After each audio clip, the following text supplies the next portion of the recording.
कक्षा 90 विषय गणित इकाई 6 रेखाएं और कोण। उदाहरण नंबर 2।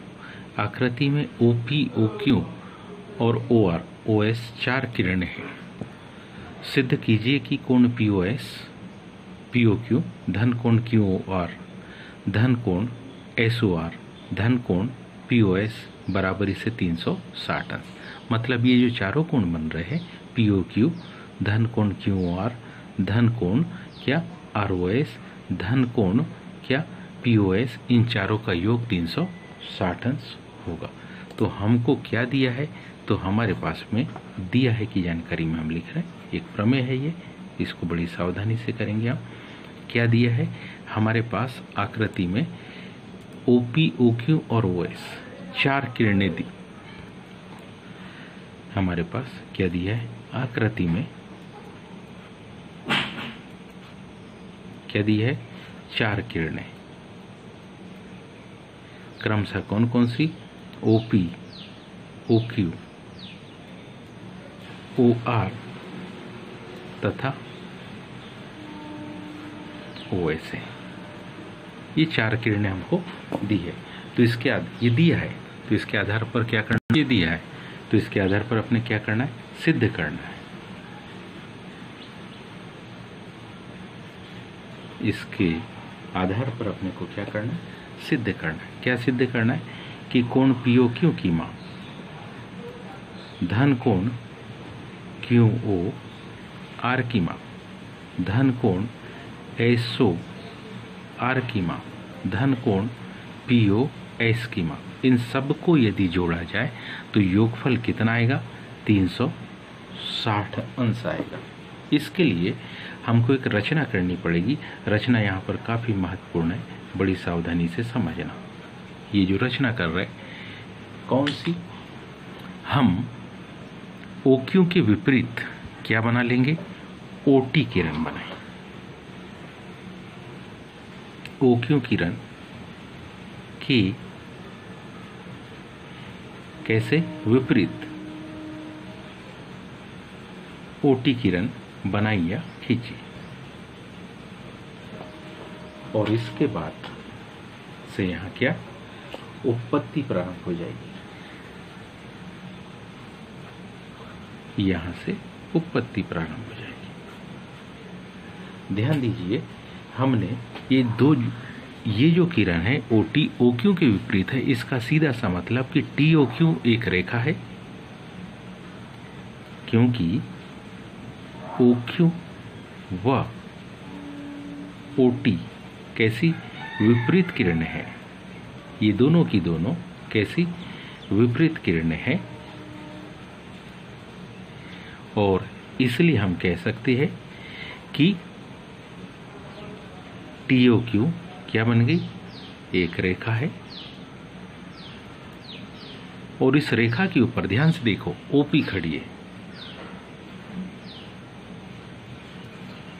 इस पर क्या किरण OP कैसी है, खड़ी है।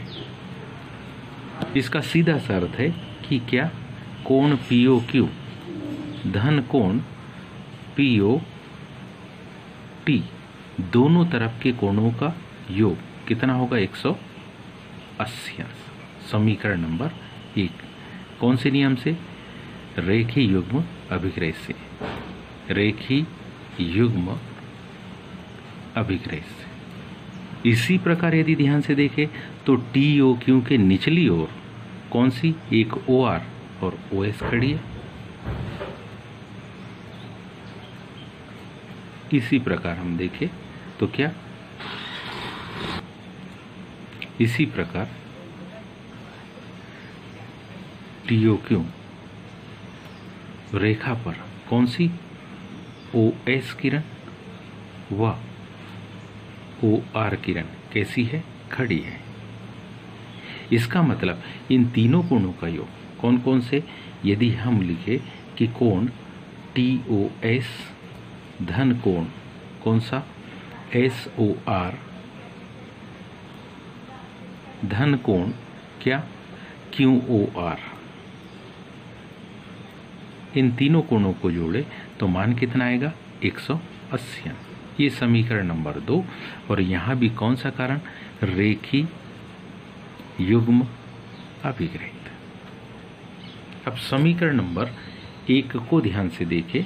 यदि हम इस समीकरण नंबर काहे में 1 में इस समीकरण नंबर 2 को क्या कर दे, जोड़ दे, समीकरण 1 में समीकरण 2 को जोड़ने पर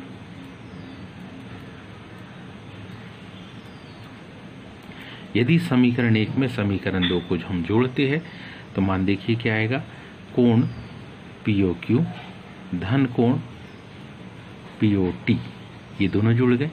उसमें कौन सा कोण, TOS जुड़ जाएगा, धन कोण SOR धन कोण QOR।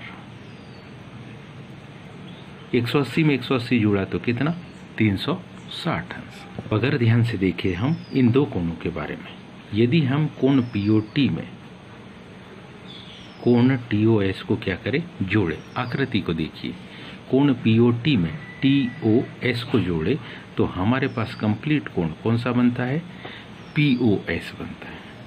कंप्लीट कोण कौन सा बनता है, तो अब हम क्या लिख सकते, कोण POQ, POT और TOS की जगह हम लिख सकते कोण क्या, POS धन कोण SOR धन कोण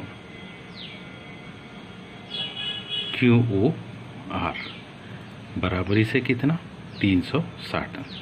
सारी जानकारी आ गई।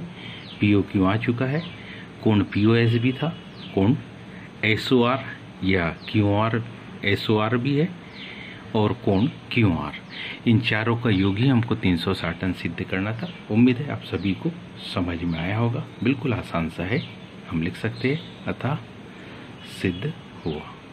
आज के लिए इतना ही, शेष का धन्यवाद।